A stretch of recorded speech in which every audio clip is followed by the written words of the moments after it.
There are cars that follow the world, and then there are cars that try to lead it.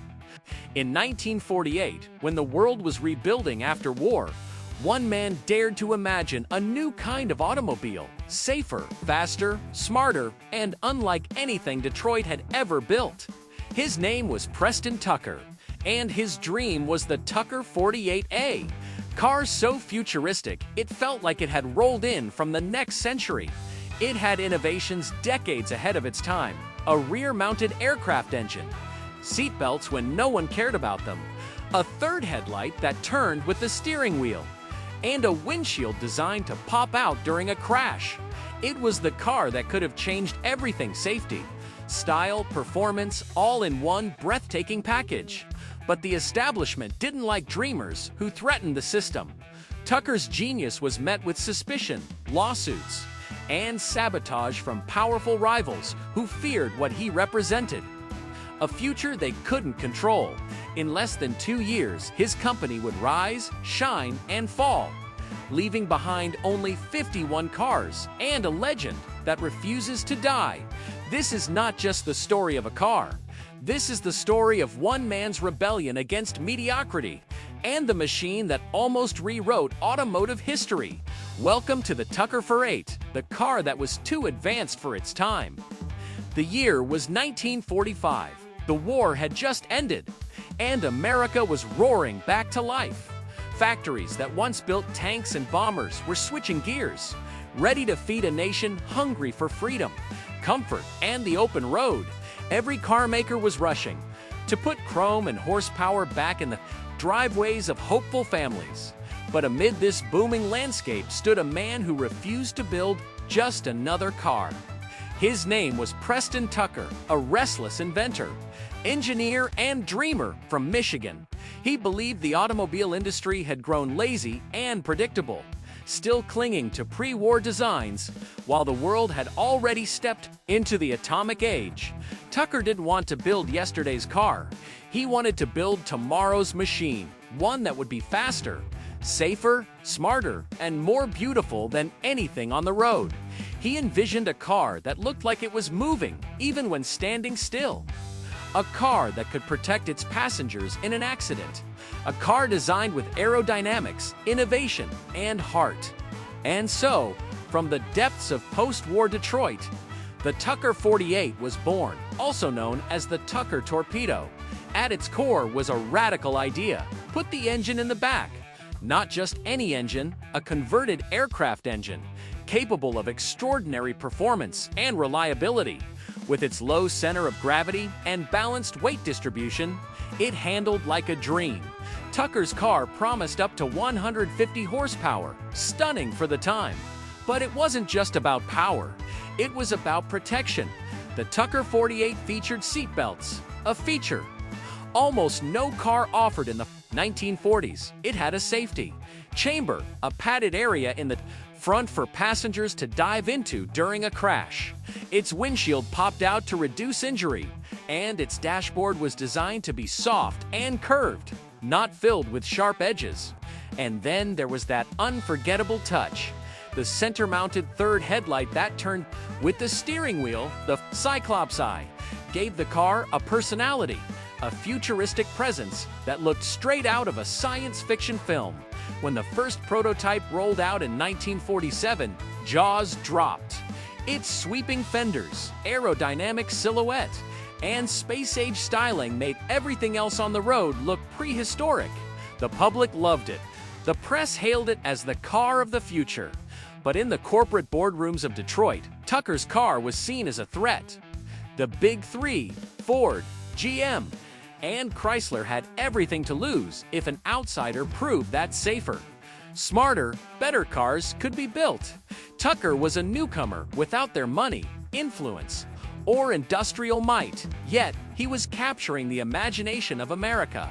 To make his dream real, Tucker bought a massive factory in Chicago, a former warplane plant capable of building thousands of cars.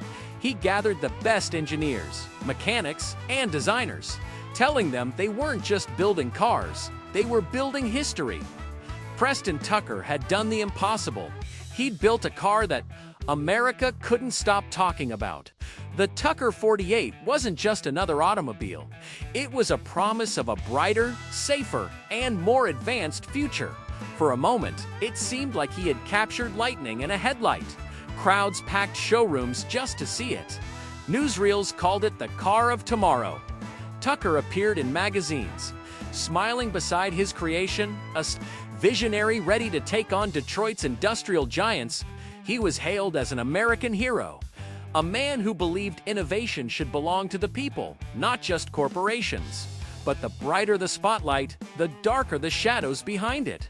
The big three automakers, Ford, General Motors, and Chrysler, watched Tucker's meteoric rise with alarm. His design was revolutionary, his marketing daring, and his pricing aggressive. If he succeeded, he could expose the stagnation of an entire industry. So, one by one, doors began to close. Suppliers backed out. Advertisers grew hesitant. Bankers stopped returning calls. And then, the government stepped in.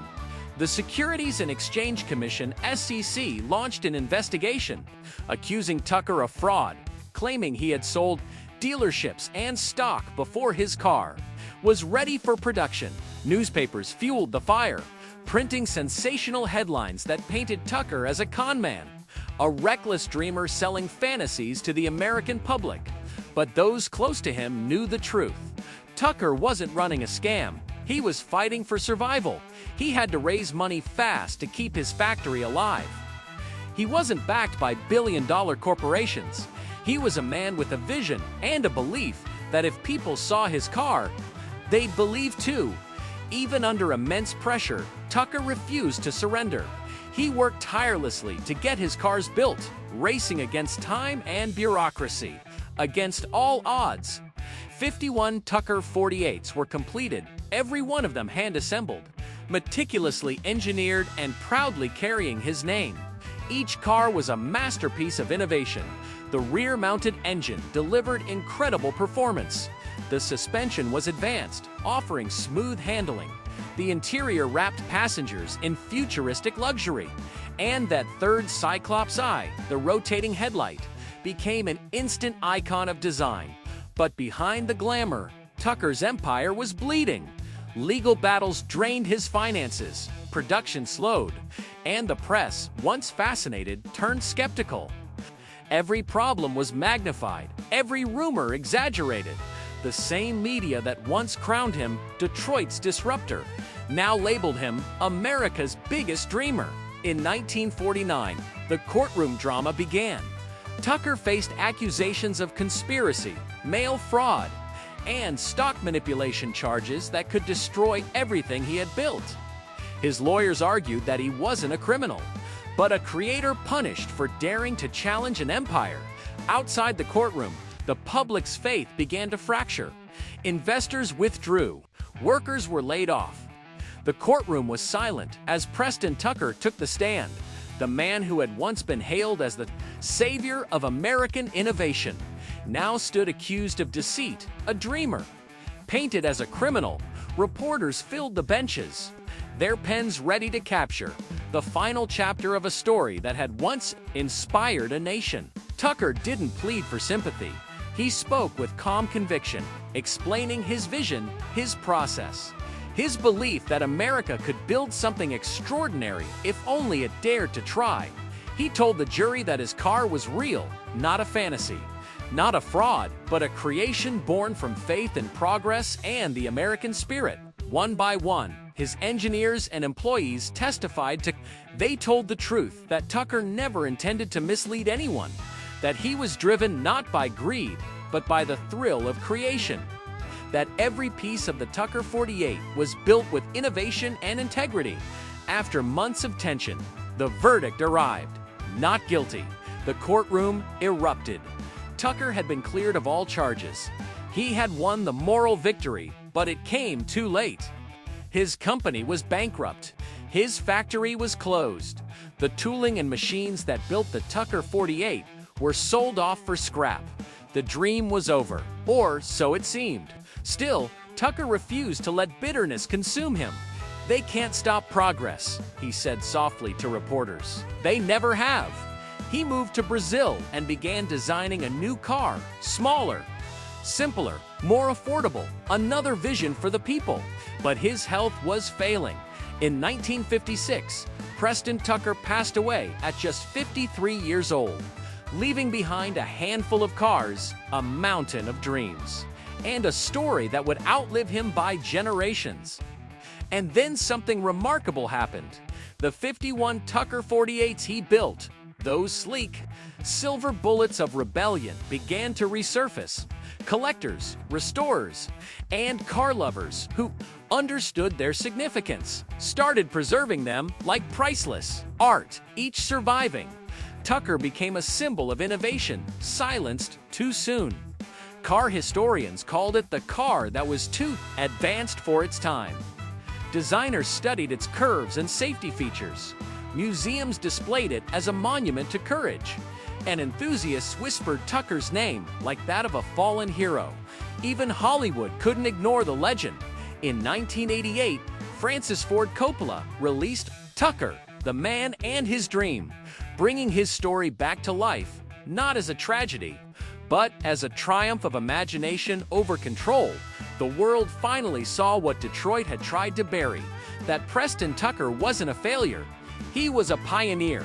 Today, a single Tucker 48 can sell for millions at auction, but its real worth isn't in metal or money. It's in what it stands for, the unbreakable spirit of innovation.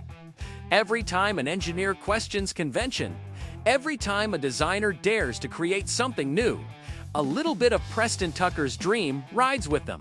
But the establishment didn't like dreamers who threatened the system. Tucker's genius was met with suspicion, lawsuits, and sabotage from powerful rivals who feared what he represented. A future they couldn't control. In less than 2 years, his company would rise, shine, and fall, leaving behind only 51 cars and a legend that refuses to die. This is not just the story of a car. This is the story of one man's rebellion against mediocrity and the machine that almost rewrote automotive history. Welcome to the Tucker 48, the car that was too advanced for its time. Tucker didn't lose. He was simply ahead of his time. And sometimes, being too far ahead is the most powerful victory of all. Because while the system tried to silence him, his machines still start, still run, and still roar with the voice of defiance. Preston Tucker may have built only 51 cars, but he inspired millions of dreamers to never hit the brakes on innovation. The Tucker 48 wasn't just a car. It was, and still is, a revolution on 4 wheels.